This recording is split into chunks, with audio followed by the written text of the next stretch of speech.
Ez, etzen ametsa, krokodilloak han segitzen zuen, azazkalak mostearik ekin zion, gaz, ur, elektrizitatearen fakturak ordenatxari.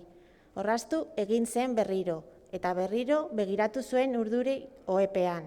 Ez, etzen amezgaiztoa, krokodilloak han segitzen zuen, eta argi zegoen zapatak zituela jaki. Zeren eta hortxartean edukitakoaren arrastorik ere ez baitzegoen. JJ hausnarketan hasi zen.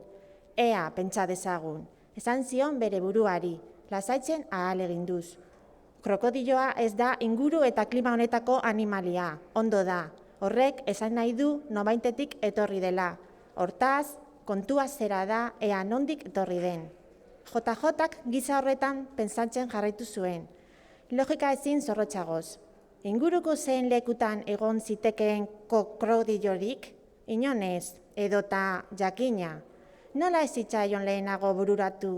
Zoologikoan, krokodillo ura zoologikoren batetik ihes egina zen, eta ziztu bizian joan zen telefono gidan begiratzera.